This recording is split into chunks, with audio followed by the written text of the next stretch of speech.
저는 주식 투자 내려갈 때 사서 올라갈 때 팔아라의 저자 이상엽입니다. 지금은 전업 투자와 저술 활동을 같이 하고 있습니다. 네, 그 요즘에 증시 상황 좀 어떻게 보시는지 궁금합니다. 요새 증시 상황은요, 개인 투자자를 찾아보기 힘든 시장. 그렇게 보입니다. 보통은 이제 테마주라고 하죠. 테마주가 이렇게 딱 떠서 초반에 그 테마주를 운용하시는 분들은 쫙 사요. 초반에 쫙 사서 그 다음에 그 테마주에 따라온 사람들한테 쭉쭉쭉 팝니다. 네. 예. 그럼 보통 어떻게 파냐면은 처음에 확 팔면은 쭉 떨어지면은 낮은 가격인 줄 많이 떨어졌으니까 그 낮은 가격에 사기 위해서 올라오거든요. 이제 그게 이제 뭐 눌림목이라고 표현이 되기도 하는데 그러면 이제 다시 그 사람들한테 그때 산 사람들 다시 팔아요. 그렇게 해서 그분들은 돈을 버는데 올라오지를 않습니다. 예, 올라오지 않고 그냥 쭉 떨어지기만 해요. 그래 놓으니까 이제 단타를 들어가는 입장에서도 매수 타이밍을 잡기가 어려운 그런 상황인 거죠. 왜 안 올라올까? 그걸 보고 사는 개인 투자자가 없는 겁니다, 지금. 그러니까 아예 떠난 거군요. 많이 떠난 거죠. 그럼 지금 이런 약세장이 좀 지쳐가지고 네, 그런 거라고 그렇습니다. 볼 수 있을까요? 예. 그러면은 그만큼 또 그 지수나 뭐 이런 거는 조금 내려왔다라고도 볼 수 있잖아요. 많은 그렇습니다. 투자자분들이 떠났으니까. 예. 그러면 어떻게 지금 뭐 주식을 좀 사야 될 타이밍일까? 아니면 정말 또 떠나야 되는 가치 어떻게 보세요? 그러니까 제 책의 제목이 내려갈 때 사서 올라갈 때 팔아라인데요. 그렇다고 내려갈 때 그 증시 격언이 있지 않습니까? 떨어지는 칼날을 잡지 말아라. 예, 그건 맞습니다.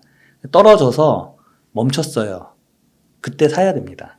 예, 물론 거기서 더 떨어질 수도 있습니다. 그럼 더 떨어져서 또 멈췄어요. 더 사야 됩니다. 그렇게 하다 보면은 나중에 결국은 올라서 수익을 낼 수가 있는데요. 지금 떨어지다가 멈췄죠. 예, 멈췄으니까 지금 사야 되는 시기입니다. 그렇군요. 그러니까 이게 그 낮은 가격에 사야 그 수량을 늘려간다는 그런 개념. 네. 그 적립식 방법처럼 지금 이제 멈췄기 때문에 그렇죠. 지금 또 사야 되고. 예. 그렇군요. 그러면은 지금이 어떻게 보면 바닥은 좀 나왔다고 보시나요? 2100에서 2400까지는 왔는데. 전 솔직히 지수는 보지 않습니다. 그건 이제 선물하시는 분들이나 보시는 거고, 네. 개별 종목은 지수와는 독립적으로 움직입니다. 그래서 개별 종목들을 보고 판단을 하는 게 맞다라고 생각을 하고요. 예. 이렇게 떨어지는 순간에도 오르는 녀석들이 있습니다. 어떤 게 오르느냐? 그 떼인 돈 받아들입니다. 신용평가회사 엄청나게 올랐어요. 저 지금 고려신용정보가 저한테 가장 큰 효자 종목인데 한 7,000원에 팔았었거든요. 지금 땅을 치고 후회합니다. 12,000원이에요. 엄청나게 올랐어요. 고금리가 시대가 오니까 예, 신용평가회사가 오르고요. 그렇기 때문에 지수를 보는 게 큰 의미가 있는가 하는 생각이 듭니다. 그 고려신용정보 같은 거 보면 재무제표도 좋아요. 네, 아주 좋습니다. 7,000원도 많이 올랐을 때 파신 거잖아요. 많이 올랐을 때 판 거죠. 전 1,000원일 때 샀었으니까. 진짜요? 예. 그래도 와, 이거보다 더 오르긴 힘들 거다라고 생각을 했는데. 야. 12,000원이었으면 신무 다 나오는 건데. 야, 1,100가 넘는 건데. 네, 안타깝다는 생각이 듭니다. 그러셨군요. 제가 얼마 전에 워런 버핏이 TSMC를 4조 5천억을 샀다라고 했대요. 그러니까 3분기 공시에 이렇게 나온 거죠. 버크셔 해서웨이에. 이 양반 진짜 진국이건 진짜 대단한 사람이다. 이 3분기가 어떻습니까? 7월부터 9월 사이에 뭐 중국이 대만을 침공 한 해 만에 그리고 또 지금 거기 우크라이나 전쟁도 한창 격전을 벌이고 있을 때 어떻게 보면 최악 그때 핵폭탄을 떨어뜨린 해 만에 하면서 가장 힘들 때 여기서는 TSMC를 4조 5천원 산 겁니다. 최악일 때 사야 되는 겁니다. 이게 내려갈 때 사는 겁니다. 결국은 최악일 때 내려가다가 그 사람들이 미리 예측하고 이미 내려갔죠. 멈췄죠. 그때 산 겁니다. 물론 더 내려갈 수도 있고 진짜로 핵전쟁이 날 수도 있고 중국이 대만을 침공할 수도 있지만 그 사람들은 거기에 베팅을 하는 거죠. 예. 그래서 이분을 보고서도 우리는 깨달아야 되는 게 바로 최악일 때가 가장 좋은 기회다라는 거를 깨달을 수가 있었습니다. 그러네요. 이때가 진짜 어떻게 보면은 바닥이었네요. 그렇죠. 이때부터 올랐으니까. 예. 7월부터 9월이지 않습니까? 이거가 11월에 공시로 나온 거예요. 우리가 TSMC 4조 5천억을 샀다. 진짜 그러네. 예. 그때 막 다들 막 코스피로 따지면은 1,900 간다고 예. 그러고요. 2,000 깨진다고 했는데 네. 그때 산 거군요. 핵전쟁이 만에 중국이 침공을 한 해 만에 이럴 때 사신 겁니다. 2008년에 리먼 브라더스 사태가 났죠. 그래서 박살이 나고 나서 2009년도 가장 힘들 거다라고 사람들이 생각을 했어요. 근데 시초 1132로 시작을 해서 연말에 1682로 마감을 했습니다. 아, 진짜요? 예, 49%가 올랐어요. 최악일 거다라고 예측되는 그 해에 가장 많이 오릅니다. 그렇구나. 네. 그거보다 더 오래 가면은 1999년이 되는 거죠. IMF 터지고 나서. 예. 1999년 1월 1일에는 예, 그때 막 구조조정이 일어나고 사람들 해고되고 막 다 그냥 침울했어요. 그냥 계속 고금리인데다가 이걸 우리가 과연 극복할 수 있을 것인가. 주가지수 575였어요. 연말이라니까 1028이 됐습니다. 예. 79% 올랐어요. 그렇구나. 예. 가장 암울할 것이라고 예상되는 해 2023년입니다. 고금리에 전쟁도 계속되고 있죠. 예. 세계화 끝났죠. 다 모든 거 암울할 거라고 지금 하고 있습니다. 무너질 거라고 하고 있습니다. 근데 그거를 이제 사실상 내년이 가장 힘들 거라는 건 근거가 모두 있습니다. 근데 주식이 오를 거다라고 생각하는 거는 사실 이제 근거는 없어요. 그거는 어떻게 보면 믿음의 영역입니다. 이 문제를 정부 당국자들은 해결할 수 있을 것이다. 예. 우리나라는 이걸 극복해낼 수 있을 것이다. 라고 그것을 믿느냐. 그러면 지금 베팅이 들어가야 되는 순간인 거죠. 아, 그러네요. 그러니까 이게 약간 주가가 선반영한다고 하잖아요. 네. 그러니까 2023년을 많은 그 경제학자분들이 실물 경기로는 거의 최악일 겁니다. 한 해로. 예. 하지만 그 최악이지만 주가는 선반영을 하는 거니까 네. 이제 내년이 어떻게 보면 움직이는 한 해가 될 수 있다는 거죠. 네. 차츰차츰. 네. 거기다가 2024년은 우리나라 4월에 우리나라 총선이 있지 않습니까? 예. 그 전에 분위기 업을 시켜야죠. 그리고 또 바뀌면 또 풀 수도 있는 거고, 그렇죠. 재정정책 펼 수도 있는 예. 거고. 그러겠네요. 네. 이게 스물스물 올라올 수 있겠네요. 예. 아. 내년은 주식하는 분들은 다 내년은 장이 좋을 걸이라고 다 생각하고 있어요. 아, 그래요? 네. 와, 이게 그 실물 경제를 보는 시각과 주식 투자의 관점에서 보는 분하고의 시각이 다른 다릅니다. 거군요. 예. 투자하시는 분들은 내년은 좋을 걸 하고 계십니다. 실제로도. 근데 이게 보면 막 금리가 아직 좀 인상할 수 있는 부분이 여지가 남아 있잖아요. 네. 그러니까 그런 게 좀 있어도, 그리고 금리를 한번 올라가면은 쉽게 내리지 못할 것이다라는 것도 있잖아요. 네. 그럼에도 불구하고 좀 그렇게 예상을 하시는 건가요? 즉 금리가 사실 이제 올랐다라고 하는데 사실상 이제 저희가 나이가 들다 보니까 IMF 뭐 20몇 프로까지 본 사람들 입장에서는 5%도 저희는 굉장히 낮다라고 생각을 했거든요. 근데 이게 1%까지 떨어졌던 겁니다. 이게 1%까지 떨어졌던 것을 보고서 사람들은 지금 1%에 익숙한 세대들은 5% 하니까 굉장히 높아 보이죠. 사실은 그렇게 높지 않은 수준이라는 거죠. 그러면은 이 상황에 금리를 10% 20%까지 올릴 것이냐, 미국이. 예전에 뭐 1979년 폴 볼커가 80년에 폴 볼커가 그랬듯이 할 것이냐. 20%까지만. 예. 글쎄요. 이게 전쟁이 날 확률이랑 비슷한 것 같아요. 예. 물론 그렇게 될 수도 있습니다. 그럼 그때 맞춰서 대응을 하면 되는 것이죠. 그러면 지금 만약에 현금이 뭐 월 100만 원씩 들어온다고 했을 때 예. 그걸 다 사는 건 좀 그렇겠네요. 지금은 허리띠를 졸라매고요. 네. 물가도 많이 올랐지 않습니까? 이렇게 물가도 많이 오른 상황에서 굳이 밖에 나가서 이렇게 하지 마시고 도시락 싸 드시고 믹스커피 타 드시면서 아껴서 주식을 사야 될 시기라고 생각을 합니다. 아, 그렇게. 네. 인플레이션은 잡힐 것이고 예. 정책 당국자들은 이 문제들을 해결할 것입니다. 그러니까 여기서 물론 더 떨어질 수도 있지만 그 하락폭보다는 이제 위로 올라갈 수 있는 그 네. 가능성과 그 상한선 그런 걸 더 높이 보는 그렇습니다. 거라고. 그러면요, 그 저자님 지금 좀 좋게 보시는 주식이 있으실까요? 삼성전자부터 사야 됩니다. 아, 삼성전자요. 예. 자, 자, 워런 버핏이 왜 TSMC를 샀을까요? 같은 반도체주잖아요. 물론 지금 막 신문에 나와요. 야, 워런 버핏이 삼성전자를 선택 안 하고 TSMC를 선택했다. 봐라. 맞아요. 우린 떨어진다 뭐 어쩌고저쩌고 하는데 어찌됐건 반도체 섹터를 이분이 선택을 했다라는 것이죠. 내려갈 만큼 내려갔고 다시 올라올 것이다라고 보시는 겁니다. 그리고 또 한번 생각을 해보세요. 이제 외국인 투자자, 삼성전자에 투자하는 외국인 투자자들은 뭐 뉴욕이나 런던이나 이런 데서 메이저들일 거예요. 메이저들이 이제는 한국에 투자를 해야겠다라고 한다면 뭐부터 들어오겠습니까? 삼성전자부터 들어오고 나서 그걸 팔고 이제 그 다음에 다른 것들을 본다는 거죠. 왜냐하면 제일 크고 좋은 회사니까요, 여기가. 여기서도 지금 여기 웅달책방에서도 많은 출연자분들이 말씀하셨습니다. 부동산은 강남부터 오른다. 마찬가지입니다. 예, 우리나라에 투자된다면 삼성전자부터 오르고 나서 다른 게 오릅니다. 그러면은 삼성전자부터 사고 나서 이게 오르면 이걸 팔고선 그 다음에 뭐가 오를까를 보는 게 맞지. 다른 거를 물론 다른 게 더 먼저 오를 수도 있고 더 많이 오를 수도 있는데 다른 거를 먼저 보는 게 합리적인 선택인가? 저는 그렇게 생각하지 않습니다. 그럼 삼성전자가 지금 6만 원 초반대잖아요. 네. 삼성전자도 가격은 저렴하다고 보세요? 네, 저는 이렇게 생각합니다. 지금 저희가 아주 긴 그 박스권 장세가 있었습니다. 유럽의 피그스라고 해가지고 막 유럽의 몇몇 나라들이 부도 위기에 해서 막 그걸 해결하기 위해서 막 정책 당국자들이 막 논의하고 그럴 때 계속 오르면 무슨 일이 터져서 떨어지면 또 그 문제를 해결하면서 슬슬 오르다가 또 떨어지고 이런 박스권이 생성이 돼서 그때 뭐 삼성을 그냥 얼마에 사서 얼마에 팔면 돼. 그런 말이 돌았었거든요. 저도 지금 어떻게 생각하냐면은 5만 원대로 내려오면 샀다가 7만 원 넘어가면 팔고 그렇게만 단순하게만 삼성전자 사고 팔아도 충분히 돈을 벌 수 있다. 지금은 그런 시대다라고 봅니다. 약간 박스권. 예, 박스권입니다. 아, 그렇군요. 예.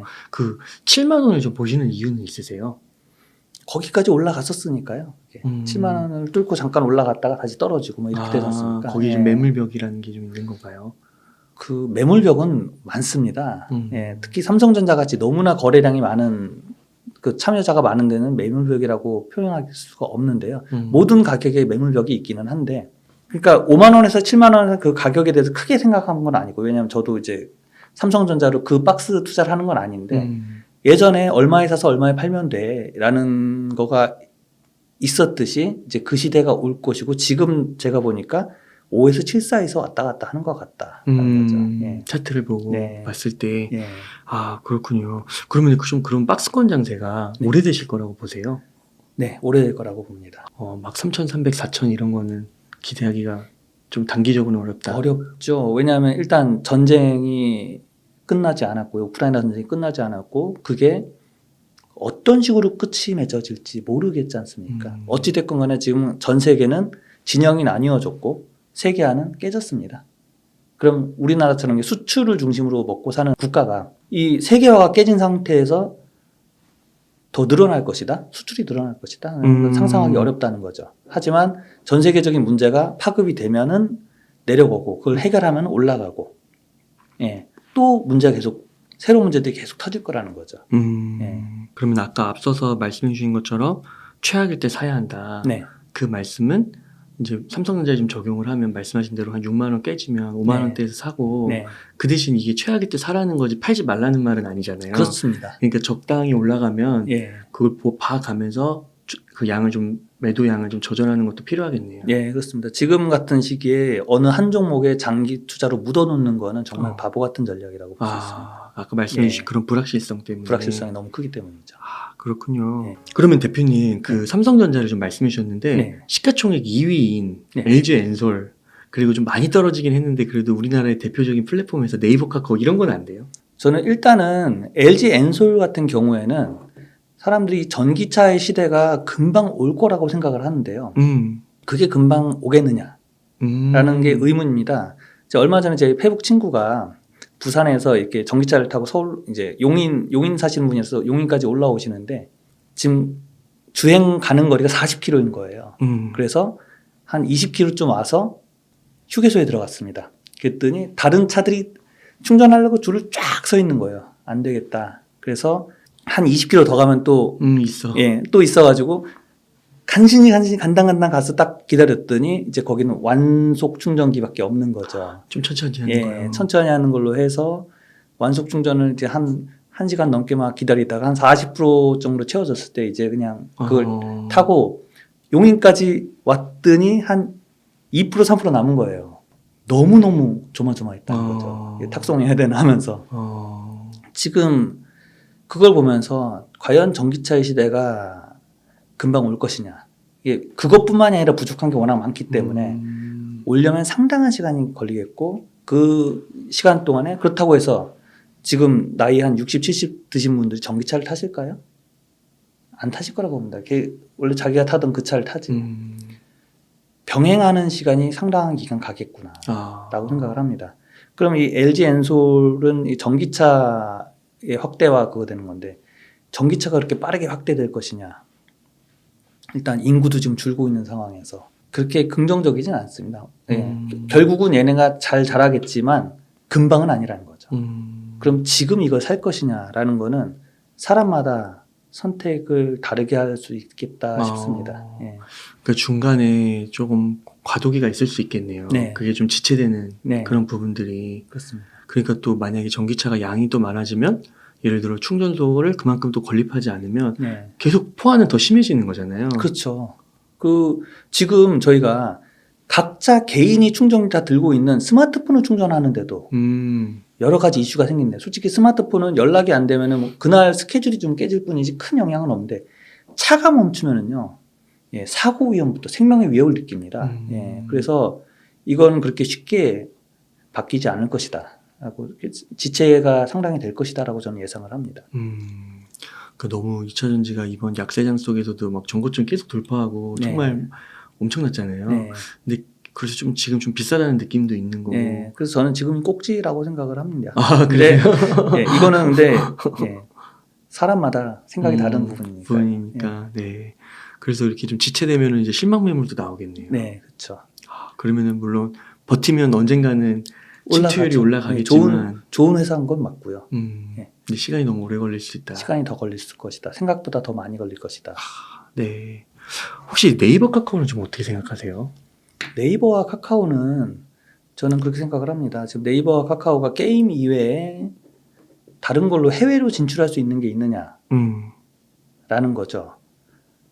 또 게임도 마찬가지. 그럼 게임이 네이버 카카오가 같이 퍼블리싱을 하는 그런 게임들이 뭐 잘 될 것이냐. 일단은 그렇습니다. 네이버 카카오가 국내에서 뭐 더 할 수 있는 게 있나? 이미 시장을 다 먹었는데요. 별로 없다고 생각합니다. 그럼 성장 가능성이 없는 거예요. 이 플랫폼을 가지고 세계로 진출해야 되는데 지금 세계화도 어느 정도 멈춘 상태, 불경기에 이런 상황에서 가능하겠는가? 예. 상당 기간 동안 얘도 정체기를 겪을 수밖에 없을 것이다 라고 생각을 합니다. 그러니까 내수가 아니라 이제 세계로 가야 되는데 네. 그 세계 시장을 넓히는 게 만만치 않다는 것이죠. 그렇죠. 예. 그리고 이제 국내는 이제 잡았으니까 다, 예. 성장세는 멈출 거고. 예. 그렇게 보세요. 예. 근데 이거에 반해서 그러면 삼성전자는 이미 글로벌화가 돼 있다라고 봐야 되는 그렇습니다. 건가요? 이거는 반도체가 어디에 얼마나 쓰일까는 사실상 어딘가에서 뭔가 새로운 게 터지면은 전자 관련해서 뭔가 터지면은 거기는 무조건 다 반도체가 들어가야 되니까요. 삼성전자는 반도체와 디스플레이 여기에 있어서는 세계 최고 회사입니다. 어찌됐건 간에. 예. 네. 그러면은 그다음 요거 계절적인 발언인 것 같은데요. 이거는 네. 뭐예요? 이 12월에는요. 네. 항상 장이 침울해요. 예. 투자자도 별로 없고 뭐 좋은 소식도 없고. 그런가요? 산타랠리라고 막 그러지 않나요? 그건 산타랠리가 있을 때가 있죠. 예, 때가 있는데 대부분은 특히 제가 그래서 이번에 여기 출연하기 전에 한번 계산해 봤어요. 1999년부터 삼성전자를 연말에 마지막 종가로 사서 1월 시가에 팔았을 때 어떻게 되느냐라고 딱 해보니까요. 24년 중에 22년은 돈을 법니다.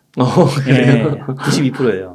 굉장히 높은 확률로 돈을 벌어요. 네. 물론 1월 1일에 파는 게 아니라 이제 그날 1월 달이 양봉으로 끝난 달까지 다 합쳐서 그렇게 보는데요. 1월은 보통 랠리가 있습니다. 예. 이게 왜 그러냐면요. 일단 큰 손들은 주식 양도소득세를 맞아요. 예, 연말까지 뭐 10억 이상 들고 있거나 뭐 이게 3억까지 내려왔는지는 잘 모르겠는데 주식 양도소득세 때문에 일부러 매물을 냅니다. 다시 1월에 사요. 똑같은 거를. 그러다 보니까 12월은 떨어지고 1월은 오르는 굉장히 보편적인 현상이 일어난다는 거죠.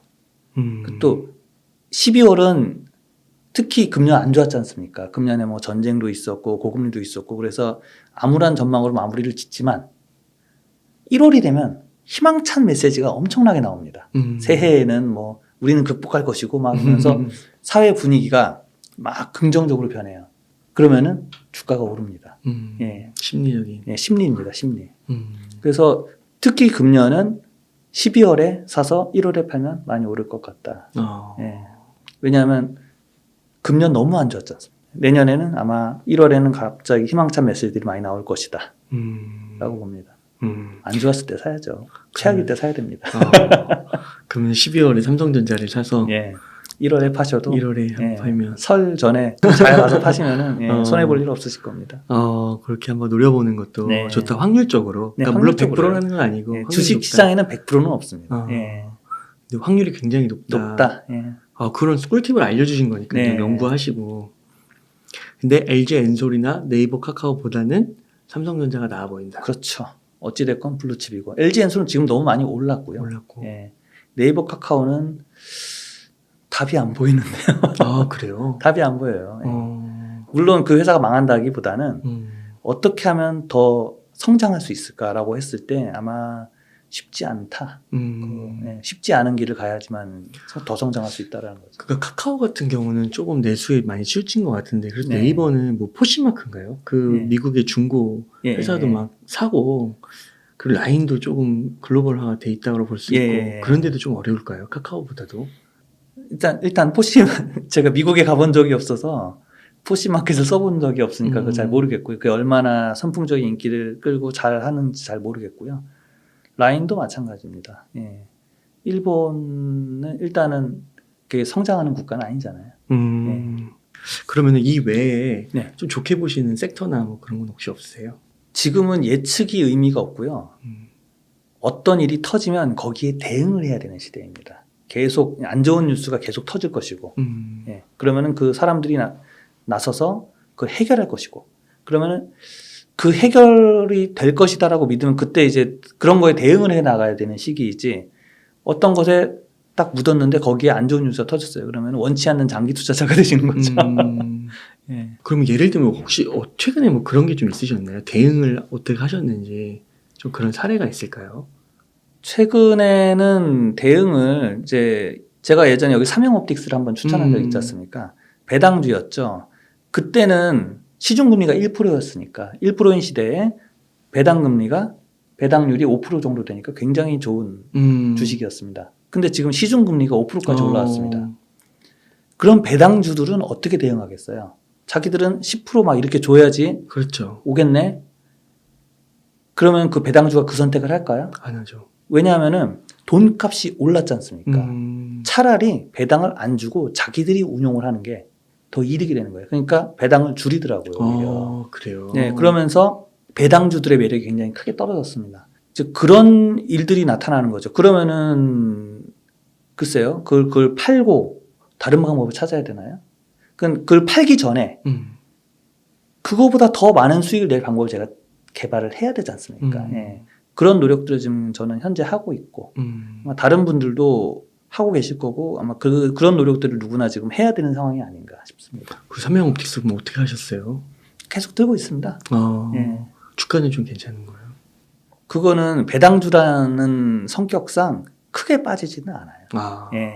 근데 오르지도 않죠. 오르지도 예. 않고. 배당주가 배당을 줄였다라는 거는 예, 굉장한 배신입니다. 예. 참 그런 일이 이렇게 예측할 수가 없는 거죠. 네, 그렇죠. 그럼 거기에 어떻게 대응을 할 것이냐라는 거는 이제 개인의 숙제도 있죠. 그렇군요. 그래서 가장 좀 안전하고 확실한 거는 삼성전자를 갖고 네. 좀 상황이 좋아지고 외국인의 수급이 생기면 바로 또 사는 게 삼성전자니까. 그래서 삼성전자가 오르면 그걸 팔고 그때부터 뭐가 더 오를지 생각하셔도 늦지 않다. 그러면 지금 이제 말씀을 좀 들어보니까 네. 좀 이렇게 주식을 한번 샀을 때 장기 투자를 하는 것보다는 좀 방망이를 좀 짧게 잡는다고 하나요? 뭐 그런 느낌일 것 같은데 어떠세요? 지금이 바로 그걸 해야 되는 시기입니다. 아. 예. 미래를 알 수가 없고 불확실성이 너무너무 커져 있는 이 상황에서 어딘가에 장기 투자를 하겠다는 거는 그냥 돈을 어딘가에 놓겠다는 운에 맡기는 거죠. 운에 맡기는 거죠. 이게 만약에 뜨면 좋고 아니면 말고가 되는 상황이에요. 지금 이 상황에서는 방망이를 내가 예상할 수 있는 순간까지 칠 수 있는 그만큼 짧게 점점점 짧게 잡아야 되는 그런 시기입니다. 네. 그러면 이게 좀 단타 이러면은 약간 부정적으로 느끼시는 분들도 있잖아요. 네. 근데 이게 물론 단타긴 하지만 뭔가 이렇게 쌀 때 사서 네. 어느 정도 오르면 수익을 실현하라 그런 말씀이시죠? 그렇습니다. 예. 그냥 막 주구장창 1년 주구장창 2년 막 들고 있지 가져가는 게 마시고요. 아니고 예. 적다 아까 삼성전자를 얘기해 주셨듯이 네. 뭐 6만 원 밑에서 사서 7만 원 부근에서 팔고 예. 그런 정도. 예. 본인이 잘 판단하셔서 그 부분은 박스 장세는 거의 확실합니다. 그래도 이게 뭔가 자신만의 그런 투자 방법을 만들어가야 되잖아요. 네. 그런 거 혹시 어떻게 좀 만들어가면 좋은지. 제가 쓴 책의 주제도 결국은 자기만의 투자법을 가져야 한다라는 게 결국은 큰 줄기의 주제거든요. 그래서 이제 자기만의 투자법을 스스로 개발을 하시는 게 맞고요. 그러니까 일단은 확신을 가지셔야 됩니다. 그렇게 꼭 장기 투자, 뭔가 내가 좋아 보이는 거를 꾸준히 들고 있으면 언젠간 대박이 난다라는 어떤, 그것도 맞는 투자법입니다. 그것도 맞는 투자법이긴 한데, 그거 말고도 이게 트레이딩을 통해서 돈을 벌 수 있다. 거기에 대해서 이제 가치 투자자, 장기 투자자들은 이제 부정적으로 보시거든요. 하지만 그게 가능하다라는 것은 아셨으면 합니다. 그래서 여기서도 지금 많은 분들이 그 자기 수익 인증도 하셨었고, 저도 그걸 믿습니다. 저도 그렇게 해서 큰 돈을 번 적이 있었었고요. 단타를 통해서. 특히 이렇게 미래가 불확실할 때는 짧게 잡고, 뭐 일주일 단위도 좋고, 한 달 단위도 좋고, 아니면 하루 단위도 좋고, 짧게 잡고 자주 이렇게 하셔가지고 수익을 내는 방법을 찾으셔야 된다라고 권해드리고 싶습니다. 그럼 그렇게 투자를 하다가요. 네. 장기 투자로 갈 타이밍이 또 네. 그런 신호들이나 분위기들이 만들어지는 건가요? 그렇죠. 왜냐하면 그때쯤 되다 보면 갑자기 급등을 할 때가 오거든요. 음. 그러니까 사실상 이 리만 브라더스 유럽 위기의 그 장기적인 박스권을 뚫게 해준 거는 코로나 사태입니다. 코로나 사태로 그 박스를 뚫고 아래로 내려왔고, 그러다 보니까 이건 기회다라고 생각하는 사람이 너무너무 많아져가지고 많은 투자자가 동학 개미 운동하면서 뛰어들어왔고, 그래서 굉장히 큰 상승장이 났거든요. 하지만 이젠 전쟁, 고금리, 유가 상승, 세계화의 종말 이런 걸로 인해서 다시 박스권으로 오게 되지 않을까. 그럼 이제 상당 기간 이익이 계속될 거다. 그럼 이 상당 기간 동안 그냥 묻어두실 거냐, 아니면 박스를 활용해서 돈을 벌 것이냐. 그렇죠. 예. 결국 주가를 올리는 건 수급이 우선이 돼야 그렇죠. 되는데 예. 돈이 밖으로 나갔으니까 상단을 뚫고 계속 올라가는 건 한계가 있을 것 같네요. 그렇죠. 예. 긴축에다가 또. 긴축이니까요. 근데 이제 나중에 또 긴축이 있으면 또 완화가 있는 거고 네. 그때는 이제 그렇죠. 뚫고 올라갈 수 있으니까 빨리 사서 예. 버티고 있으면 되는 거고요. 그렇게 해야 되는군요. 그래서 지금이 싸긴 싸다. 네. 그래서 워런 버핏이 샀듯이 우리도 사 모아야 되는데 네. 대표적으로 삼성전자를 네. 사는데 이게 뭐 산 다음에 계속 평생 모아가고 막 그런 개념이 아니라 지금은 좀 방망이를 짧게 잡고 수익을 적당히 실현하면서 네. 가져가는. 네. 그게 오늘 이렇게 좀 내용이 되겠네요. 그렇습니다. 그러면 저자님 이렇게 해서 전반적으로 질문을 좀 드린 것 같은데 네. 그러면요 대표님 오늘 이렇게 귀한 인사이트 나눠주셨는데 끝으로 시청자님들께 하고 싶으신 말씀이나 강조하고 싶으신 말씀이 있다면 좀 부탁드릴게요. 네. 지금은 미래를 알 수 없는 시대입니다. 어떤 예측도 맞다고 확신할 수 없고 틀리다고 할 수 없는 그런 시대입니다. 이런 상황에서 어떤 곳에 딱 묻어두고선 기다리기보다는 움직여야 됩니다. 방망이를 짧게 잡고 쌀 때 사서 비쌀 때 파십시오. 이렇게 계속 움직이다가 어느 날 기회가 왔을 때 그때에 밀어붙이시면 됩니다. 그 저자님의 책 제목이 주식 투자 내려갈 때 사서 올라갈 때 팔아라잖아요. 네. 딱 그 문구를 네. 다시 한번 새기고 실천에 옮길 타이밍이라고 볼 수 있겠네요. 네, 그렇습니다. 이렇게 해서 주식 투자 내려갈 때 사서 올라갈 때 팔아라의 저자이신 이상엽 저자님을 모시고 이야기를 나눠봤습니다. 긴 시간 동안 유익한 인사이트 많이 나눠주셔서 감사의 말씀드립니다. 오늘 고생 많으셨습니다. 네, 감사합니다.